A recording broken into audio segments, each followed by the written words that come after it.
నేను Yashoda. Morning to evening busy life. గల్లీ నుంచి ఢిల్లీ దాకా ఎన్నో జరుగుతుంటాయి. విలేజ్ నుంచి వరల్డ్, పాలిటిక్స్ నుంచి బిజినెస్, మూవీస్ నుంచి స్పోర్ట్స్ దాకా ఇలా ఎన్నో విషయాల్ని మీ ముందుంచే టాప్ న్యూస్ కి స్వాగతం.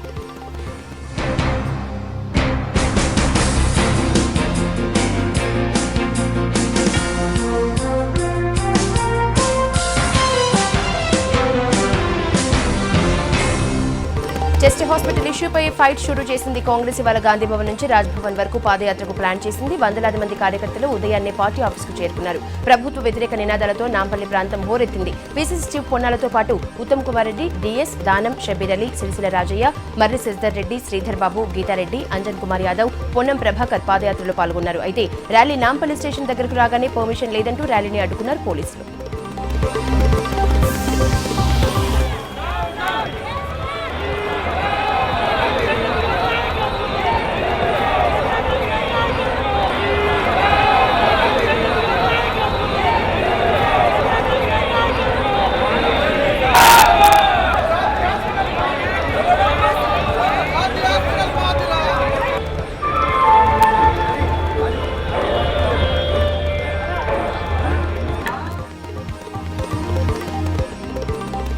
నాంపల్లి స్టేషన్ దగ్గర ర్యాలీని అడ్డుకున్న పోలీసులు నాయకుల్ని అరెస్ట్ చేసేందుకు ప్రయత్నించారు. పర్మిషన్ లేకుండా ర్యాలీలు తీయొద్దంటూ నాయకులకు చెప్పారు. అయితే గవర్నర్కు వినతి పత్రం ఇవ్వడానికి పర్మిషన్ అవసరం లేదంటూ పోలీసులతో వాదించారు నేతలు. అయినా పోలీసులు వినకపోవడంతో టెన్షన్ పెరిగింది. నాయకుల అరెస్టుల్ని కార్యకర్తలు అడ్డుకోవడంతో తోపులాట కూడా జరిగింది. నేతల్ని అరెస్ట్ చేసిన నేతలు గోషామహల్ పిఎస్ కు తరలించారు.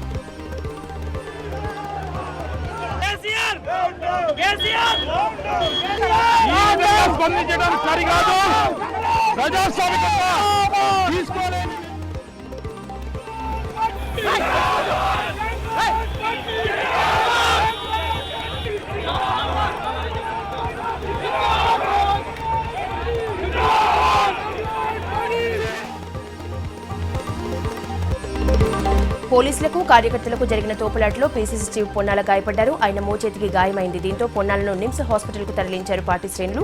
ఆసుపత్రిలో చేరిన పొన్నాలకు పరీక్షలు చేసిన డాక్టర్స్ ఫ్రాక్చర్ కాలేదని, చేయి బెనికినట్లుగా ఎక్స్రేల్లో కనిపిస్తోందని అన్నారు. పరీక్షలు అవి నిర్వహించాము. వారికి ఎటువంటి ఫ్రాక్చరు లేదు. కొద్దిగా బెణికిన సూచనలు ఉన్నాయి. దానికి తగిన ట్రీట్మెంట్ స్టార్ట్ చేశాము. అబ్జర్వేషన్ కోసం వారిని మరికొంతసేపు హాస్పిటల్లో ఉంచుతాము. వారి సాయంత్రం వారిని మళ్ళీ ఒకసారి పరీక్షించిన తర్వాత ఏ నిర్ణయం తీసుకోవాలో ఆ నిర్ణయం తీసుకుంటాం. అది చేతిలోనే వారి ఎక్కువ కంప్లైంట్ ఉంది. కాలికి కొద్దిగా గీసుకుపోయిన సూచనలు ఉన్నాయి. సో అక్కడ ఫ్రాక్చర్ ఉన్న దాఖలాలు అయితే ఏమి లేవు. అవసరమైతే మిగతా పరీక్షలు కూడా చేస్తాం. సెక్రటేరియట్ తరలింపుపై ప్రభుత్వం ఆలోచన చేయాలని సూచించారు సీఎల్పీ నేత జానారెడ్డి. ప్రజా సమస్యలపై పోరాటం చేస్తున్న నేతల్ని అరెస్ట్ చేయడం దారుణమని అన్నారు. గవర్నర్కు ఫిర్యాదు చేసేందుకు వెళ్తున్న నేతలపై ప్రభుత్వం దౌర్జన్యంగా వ్యవహరించిందంటూ మండిపడ్డారు ఆయన. చెస్ట్ హాస్పిటల్ తరలింపు ఇంపార్టెంట్ కాదన్నారు. మండల ప్రతిపక్ష నేత డి శ్రీనివాస్ ప్రజలకు సంబంధించిన అంశంపై ప్రభుత్వం మొండిగా వ్యవహరిస్తోందని అన్నారు. సచివాలయాన్ని మార్పు చేయడం ముఖ్యమా అనేటువంటిది ఈ ప్రభుత్వం ఆలోచించాల్సినటువంటి అవసరం ఉంది. ఇటువంటి యొక్క విషయాలే ప్రతిపక్షంగా ఉన్న మేము ప్రజల తరఫు నుండి ప్రజల యొక్క సౌకర్యార్థం మా వినతిని విజ్ఞప్తిని చేయవలసిన అవసరం ఉంది. నిరసన చేయాల్సిన అవసరం ఉంది. లేక ప్రభుత్వం చాలా దౌర్జన్యకరంగా వ్యవహరించడం ఇది తీవ్రమైనటువంటి చర్య అని ఖండిస్తూ రాష్ట్ర ప్రభుత్వం యొక్క ఆదేశాల మేరకు పోలీసులు ఏదైతే దౌర్జన్యంగా వ్యవహారం చేశారో ఒక పీసీసీ అధ్యక్షుడు, మరి అదే కాకుండా శాసనసభ్యులు, శాసన మండలి సభ్యులు, పార్లమెంట్ సభ్యులు ఇటువంటి వాళ్ళందరూ పార్టిసిపేట్ చేసి ఒక ప్రజలకు సంబంధించిన అంశము ఏదైతే సెక్రటరియట్ ఆయన చెస్ట్ హాస్పిటల్ మరి మెంటల్ హాస్పిటల్ ఏరియాకి ఏదైతే షిఫ్ట్ చేస్తామంటున్నారో అది దానికి రిలవెన్స్ లేదు. అది ప్రాధాన్యమైన అంశం కాదు. అయినా మొండి వైఖరి ఇది మంచిది కాదు. ఇది కాంగ్రెస్ పాదయాత్రపై తీవ్ర స్థాయిలో మండిపడ్డారు మంత్రి కేటీఆర్. పాదయాత్రలు కాదు మోకాల యాత్రలు చేసినా కాంగ్రెస్ అధికారంలోకి రాదని అన్నారు. దేశవ్యాప్తంగా కాంగ్రెస్ చచ్చిపోయిందని అన్నారు. ప్రస్తుతం చూస్తోంది ట్రైలర్ మాత్రమే, చూడాల్సిన సినిమా ముందు ఉందన్నారు కేటీఆర్. మేము గతంలో కూడా చెప్పాము, ఇప్పుడు కూడా చెప్తాము. వాళ్ళు పాదయాత్రలు చేసినా, మోకాళ్ళ మీద యాత్రలు చేసినా, లేదా తలకిందులు తపస్సు చేస్తూ శీర్షాసన యాత్రలు చేసినా మాకు పోయేదేమీ లేదు. కానీ ఒకటి మాత్రం వాస్తవం, ఇంత తొందరగా అధికార విరహవేదన అనుభవిస్తున్న 6 నెలలకి ఇంత ఆగమాగం అయితే కష్టమవుతుంది. ఇంకా 5 ఏళ్ళు ఉంది. ఇప్పుడు కేవలం వారు చూస్తుంది ట్రైలర్ మాత్రమే, సినిమా ముందుంది. కాబట్టి పొన్నాల లక్ష్మయ్య గారికి ఇంకా చాలా రకాల యాత్రలు, చాలా రకాల ప్రయాసాలు తప్పవు. ఈరోజు చచ్చిపోయిన కలేబరం మాదిరిగా కాంగ్రెస్ పార్టీ దేశంలో ఉంది. మరి ఆ చచ్చిపోయిన కలేబరాన్ని దానికి ఏదో ఇంకా కూడా జీవం పోస్తామని ఎవరైనా అనుకుంటే కాంగ్రెస్ నాయకులు వారిది వెర్రి భ్రమ, వారిది ఒక వెర్రి లోకం అని మాత్రం ప్రజలు అనుకుంటా ఉన్నారు. పీసీసీ పాదయాత్రను పోలీసులు అడ్డుకోవడంపై సీరియస్ గా రియాక్ట్ అయ్యారు కాంగ్రెస్ నేతలు. పోలీసులు అమానుషంగా ప్రవర్తించారని అన్నారు. ఇది టైలర్ మాత్రమేనంటూ మంత్రులు అహంకారంగా మాట్లాడుతున్నారని మండిపడ్డారు. ప్రభుత్వ ప్రజా వ్యతిరేక విధానాలపై పోరాటం కొనసాగుతుందని అన్నారు. పీసీసీ నేతలపై దాడికి నిరసనగా రేపు రాష్ట్ర వ్యాప్తంగా ధర్నాలు, నిరసన ర్యాలీలకు పిలుపునిచ్చారు కాంగ్రెస్ నేతలు. బయటికి వెళ్ళనియొద్దంట. హైదరాబాద్ సిటీ ఎవరు అయ్యే జాగిరి కాదు. హైదరాబాద్ లో పుట్టి పెరిగిన మేము నోరు ముడుచుకొని కూర్చోము. కాంగ్రెస్ కార్యకర్తలము. ఎవరిని పడితే వారి మీద కేసులు పెట్టి మీరు కాంగ్రెస్ లో వదిలేసి ఇక్కడ వస్తారా లేదా అని భయపట్టిస్తే పోలీసు వాళ్ళు మీ డ్యూటీ మీరు చేసుకుంటే మీ డ్యూటీలో అంతరాయం మేము కలిగించాం. అధికార దుర్వినియోగంతో పోలీసు యంత్రాంగం ఇష్టరాజ్యంగా అడ్డగోలుగా వారు అరెస్ట్ చేసిన తీరును మేము ఖచ్చితంగా ఖండిస్తా ఉన్నాం. మా పార్టీ కాదు, ఇతర పార్టీలకు సంబంధించి కూడా వారి అహంకార ధోరణి ఆ విధంగా కనబడదు. ఈ రోజు మేము చేపట్టిన పాదయాత్ర ఉద్యమాల పరంగా ప్రజల పక్షాన్ని నిలబడి ఇది ట్రయల్.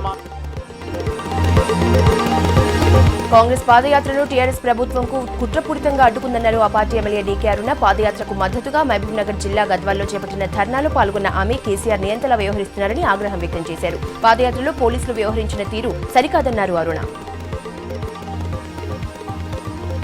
గద్వాలలో జరుగుతున్నటువంటి కొన్ని పరిశ్రమల్లో ఈ డీలింటింగ్ ఏదైతే జరుపుతా ఉన్నారో దాని వల్ల గద్వాల నియోజకవర్గంలో గద్వాల ముఖ్యంగా పట్టణం చుట్టూతో ఉన్నటువంటి గ్రామాల్లోన వాళ్ళు ఇస్తున్నటువంటి యాసిడ్ ఏదైతే ఉందో భూమిలో వదులుతున్నటువంటి యాసిడ్ ద్వారా ఈ ప్రాంతం అంతా కూడా నీళ్లు కలుషితమైపోయి అనేక ప్రాణాంతకమైనటువంటి వ్యాధులు దాని వల్ల వస్తున్నటువంటి ఒక ఆలోచనతో ఎప్పుడు కూడా ఇటువంటి పరిస్థితులు, ఇటువంటి అధికారులు ఈ ప్రాంతాల్లో చూసినటువంటి దాఖలాలు లేవని విషయం ఈ సందర్భాన్ని తెలియజేస్తా ఉన్నాం.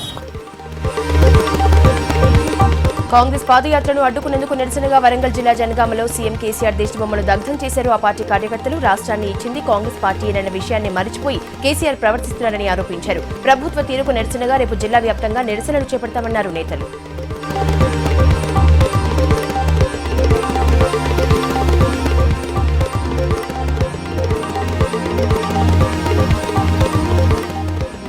అజ్మీర్లో ఎకరం భూమి కోసం సర్కార్ ప్రయత్నాలు షురూ చేసింది. రాజస్థాన్ సర్కార్తో చర్చలు జరిపేందుకు డిప్యూటీ సీఎం మహమూద్ అలీ జైపూర్కు వెళ్తున్నారు. అజ్మీర్ దర్గాకు వెళ్లే తెలంగాణ ప్రజల కోసం అక్కడ గెస్ట్ హౌస్ నిర్మిస్తామని సీఎం హామీ ఇచ్చారు. ఇంతేకాదు 5 కోట్లు శాంక్షన్ కూడా చేశారు. గెస్ట్ హౌస్ కోసం రాజస్థాన్ సర్కార్ ఎకరం భూమి ఇస్తుందన్న హోప్స్ ఉందన్నారు డిప్యూటీ సీఎం. అజ్మీర్ అంటే ఇది చాలా పెద్ద మహాన్ అది ఖాజా గరీబ్ నవాజ్ దర్గా ఉంది. అప్పుడు మన సీఎం గారు అంటే 2007లో 2 times వెళ్ళిన ప్రార్థన చేసేప్పుడు మన తెలంగాణ కోసం, మా తెలంగాణ వస్తున్న తర్వాత నేను అక్కడ మన్నత్ చేశాను. ఇప్పుడు మన తెలంగాణ మనకు వచ్చింది. సో అది మన్నత్ ఉంది అంటే ఒక 5 crores శాంక్షన్ చేశారు. అక్కడ ఒక చిన్న మంచి బిల్డింగ్ కట్టిస్తారు. ఇక్కడ పోయిన మంచి తెలంగాణ మంచికు కొంచెం అకామిడేషన్ ఫ్రీ ప్రొవైడ్ చేస్తారు. జీఎస్టీ నిధులపై కేంద్ర ఆర్థిక మంత్రి అరుణ్ జైట్లీతో చర్చించారు సీఎం కేసీఆర్. కేంద్రం నుంచి రాష్ట్రానికి రావాల్సిన బకాయిలపై జైట్లీతో డిస్కషన్ చేశారు. ఎంపీలు వినోద్ కుమార్, బూర నర్సయ్య గౌడ్ కూడా చర్చలో పాల్గొన్నారు. 3 ఏళ్లలో బకాయిలు చెల్లిస్తామని జైట్లీ హామీ ఇచ్చారని చెప్పారు MP Vinod Kumar. Clusters and textile బడ్జెట్లో నిధులు కేటాయించాలని కోరినట్టు తెలిపారు వినోద్. తెలంగాణ రాష్ట్ర ముఖ్యమంత్రి గారు కల్వకుంట్ల చంద్రశేఖరరావు గారు ఈరోజు తెలంగాణ రాష్ట్రం ఎదుర్కొంటున్న కొన్ని ఆర్థికపరమైనటువంటి సమస్యలు, ముఖ్యంగా కేంద్ర రాష్ట్ర సంబంధాల్లో ఉన్నటువంటి వాటిపైన కేంద్రం నుండి తెలంగాణ రాష్ట్రానికి రావాల్సినటువంటి బకాయిల గురించి ప్రస్తావించడం జరిగింది. దాన్ని వచ్చే 3 సంవత్సరాల లోపల దాన్ని పారదర్శకంగా పాలన అందిస్తున్నామన్నారు రాష్ట్ర ఆర్థిక మంత్రి ఈటెల రాజేందర్. కరీంనగర్ జిల్లా హుజరాబాద్ లో పర్యటించిన ఆయన గవర్నమెంట్ కాలేజ్ వార్షికోత్సవంలో పాల్గొన్నారు. అలాగే కార్యకర్తల నియోజకవర్గ స్థాయి సమావేశానికి కూడా హాజరయ్యారు. కాంట్రాక్ట్ లెక్చరర్లను రెగ్యులరైజ్ చేస్తామని, ప్రభుత్వ కాలేజీల రూపురేఖలు మార్చుతామని అన్నారు ఈటెల.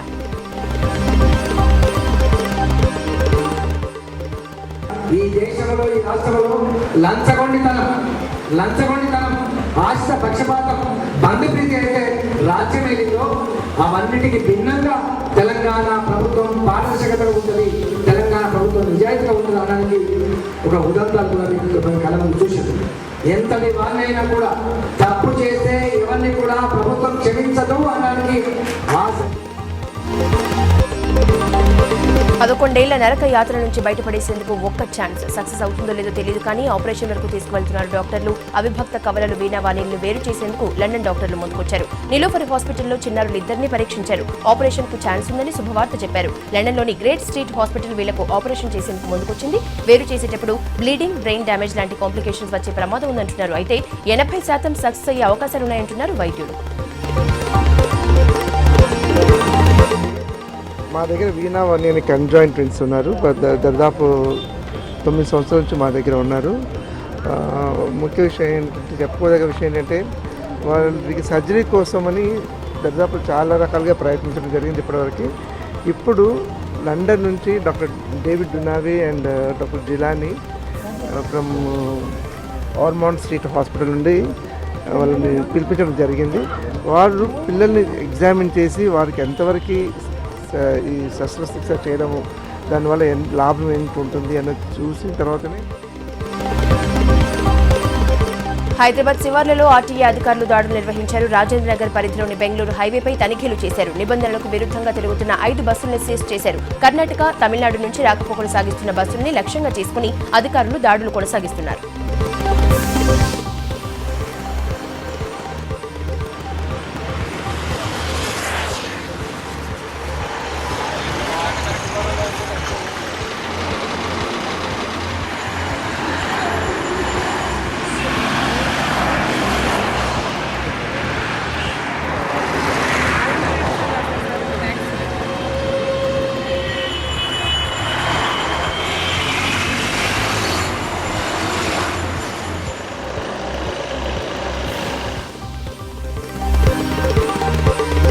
హైదరాబాద్ పాత బస్తీలోని నవాబ్ జంగ్ కుంటలో కాంట్రాక్ట్ మ్యారేజ్ ను అడ్డుకున్నారు ఫలక్నుమా పోలీసులు. 3 బ్రోకర్లతో పాటు నైజీరియన్ పెళ్లి కొడుకును అదుపులోకి తీసుకున్నారు. ఈ కాంట్రాక్ట్ మ్యారేజ్ 80,000 రూపాయలకు జరుగుతుండగా ఖాజీ నుంచి సమాచారం అందుకున్న పోలీసులు నిందితుల్ని అరెస్ట్ చేశారు. ఈ ఫారెన్ విదేశీయుడికి కాంట్రాక్ట్ మ్యారేజ్ ద్వారా 80,000కి మాట్లాడుకుని ఒక 2 లేడీ బ్రోకర్స్, వహాబ్ అనే ఒక బ్రోకరు, సొమాలియాలో నేటివ్ అయి ఉండి అమెరికాలో స్థిరపడిన ఒక సొమాలియన్ సయ్యద్ ఇబ్రహీం అనే వ్యక్తికి 80,000 కోసం వీళ్ళందరూ బ్రోకర్స్ వీళ్ళు కలిపి మ్యారేజ్ చేయడానికి హసన్ నగర్ కాజీ కుదురుతుల్లా బేక్ దగ్గరికి వెళ్ళడం జరిగింది. ఆయన అనుమానం వచ్చి ఇది కాంట్రాక్ట్ మ్యారేజ్ టెంపరీ. ఈ యొక్క కాంట్రాక్ట్ బ్రోకర్లు ఉన్న ఒక అక్బర్ అనే కంచెన్ బాగ్ అతను పీడీ యాక్ట్లు పంపించడం జరిగింది.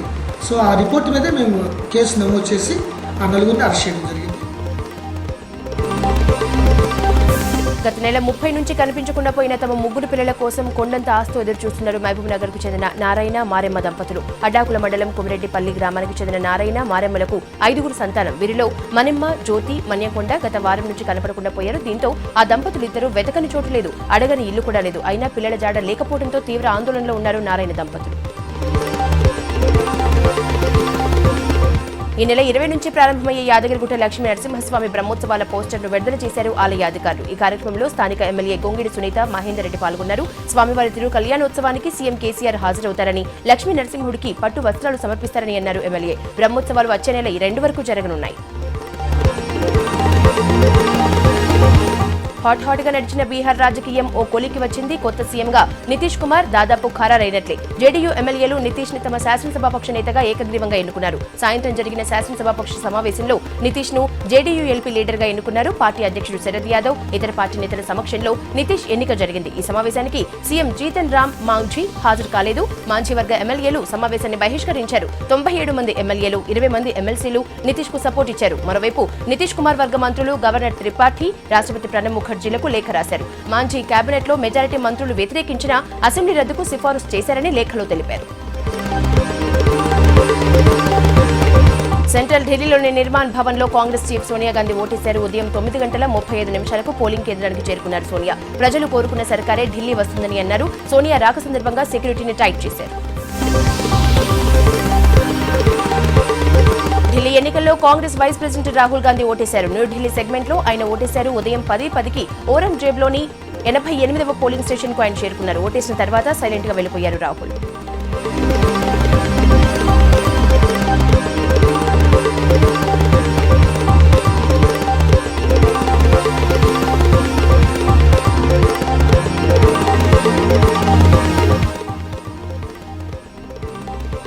ఢిల్లీ ఎన్నికల్లో బీజేపీ ముఖ్యమంత్రి క్యాండిడేట్ కిరణ్ బేడి ఓటేశారు. ఉదయాన్నే పోలింగ్ స్టేషన్ కు వెళ్లి ఓటు వేశారు బేడి. తర్వాత గెలుపు తలదేనంటూ వ్యక్తి గుర్తు చూపారు. ఢిల్లీ ప్రజలు తలపై చూపిన ప్రేమను ఎప్పటికీ మరవలేనని అన్నారు. ఓటేసిన తర్వాత ఎంతో హ్యాపీగా కనిపించారు బేడి.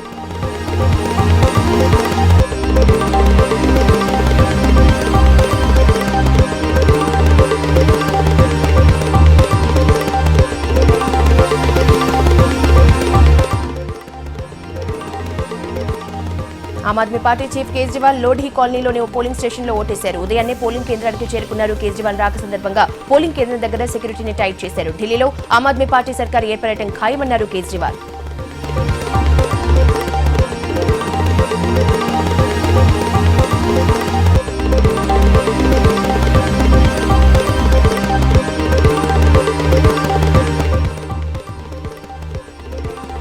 పతర్గంజ్ సెగ్మెంట్ లోని ఓ పోలింగ్ కేంద్రంలో ఓటేశారు Aam Aadmi Party chief Manish Sisodia. Patparganj segment నుంచి ఆప్ టికెట్ పై పోటీ చేశారు మనీష్. ఓటేసిన తర్వాత ఎంతో చీర్ఫుల్ గా కనిపించారు మనీష్. ఈ ఎన్నికల్లో ఆప్ గెలుపును ఎవరూ ఆపలేరన్నారు మనీష్ సిసోడియా.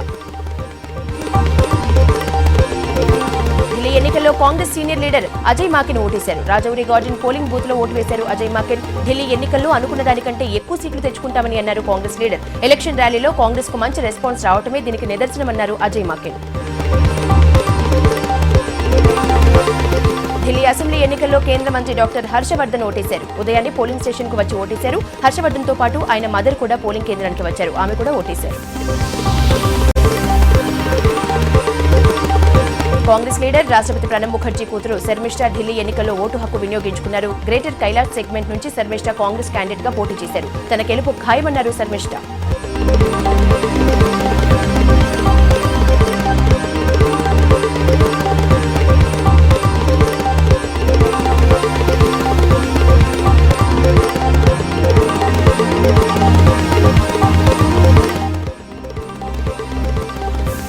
కాంగ్రెస్ సీనియర్ లీడర్ ఢిల్లీ మాజీ ముఖ్యమంత్రి షీలా దీక్షిత్ ఓటేశారు. నిర్మాణ్ భవన్ లో ఆమె ఓటు వేశారు. ఉదయాన్నే పోలింగ్ కేంద్రానికి చేరుకున్నారు షీలా దీక్షిత్.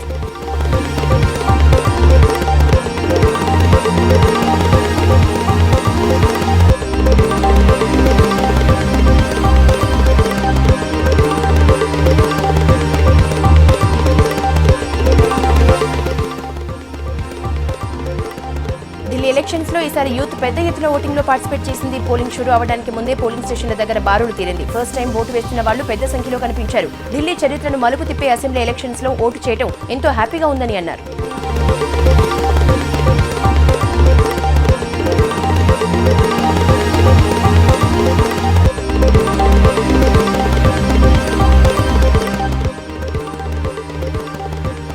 కాశ్మీర్లో రిక్రూట్మెంట్ క్యాంపు షురూ చేసింది ఆర్మీ. పూంచ్ లో ఏర్పాటు చేసిన ఈ రిక్రూట్మెంట్ క్యాంపులకు 9,000 మంది వరకు కుర్రాళ్లు అటెండ్ అయ్యారు. వీళ్లలో ఎక్కువ మంది పూంచ్, రాజౌరి జిల్లాల వాళ్లే.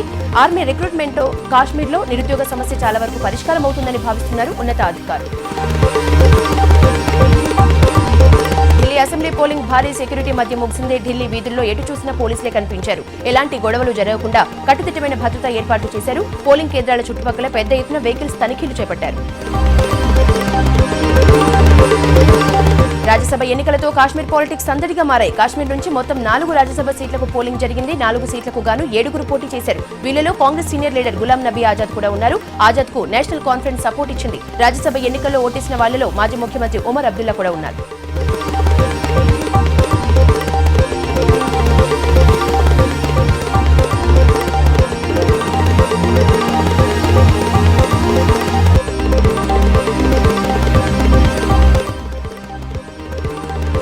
రైల్వే ప్రయాణికులకు గుడ్ న్యూస్. వచ్చే బడ్జెట్ లో రైల్వే ఛార్జీలు పెరగవని హింట్ ఇచ్చారు రైల్వే శాఖ సహాయ మంత్రి మనోజ్ సిన్హా. లక్నోలో జరిగిన ఒక ప్రోగ్రామ్ లో ఈ గుడ్ న్యూస్ చెప్పారు మంత్రి. అయితే బడ్జెట్ రావడానికి ముందే డిబేట్ చేయడం మంచిది కాదని అన్నారు.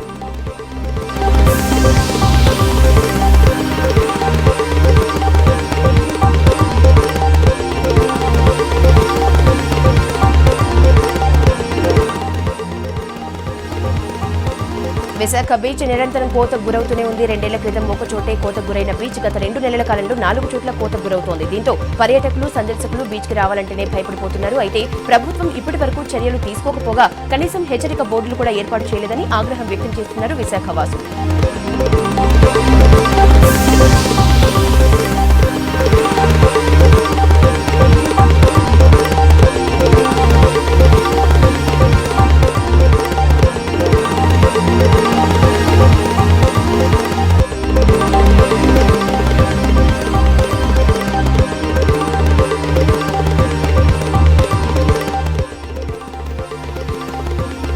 హైదరాబాద్ లో సందడి చేసింది miss India earth 2014 Alankrita Sahi showroom లో న్యూ కలెక్షన్ ను లాంచ్ చేసింది. సికింద్రాబాద్ లో జరిగిన ఈ ప్రోగ్రామ్ లో మోడల్స్ మెరిసిపోయారు. ట్రెడిషనల్ డ్రెస్సులు అట్రాక్షన్ గా నిలిచాయి.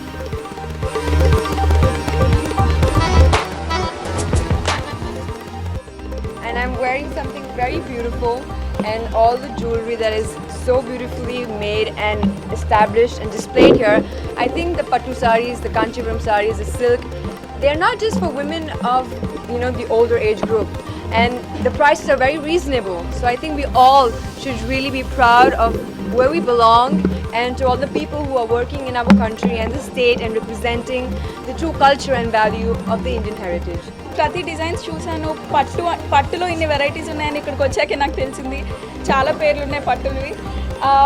ప్రతి ఒక్క లైఫ్లో మ్యారేజ్ అన్న చాలా చాలా ఇంపార్టెంట్, అండ్ ఎస్పెషలీ గర్ల్స్ చాలా స్పెషల్గా ఫీల్ అవ్వాలనుకుంటారు. And I can feel it now. నేను వేసుకున్నాక చాలా ఆనందంగా ఉంది. And I'm sure Kolkata flower show అదుర్స్ అనిపిస్తోంది. రకరకాల కలర్స్ లో ఉన్న ఫ్లవర్స్ చూడటానికి జనం ఇంట్రెస్ట్ చూపిస్తున్నారు. Horticulture society of India organise చేసిన ఈ షోలో హాంకాంగ్, మలేషియా, దక్షిణ ఆఫ్రికాతో పాటు అనేక విదేశాల ఫ్లవర్స్ కనువిందు చేస్తున్నాయి.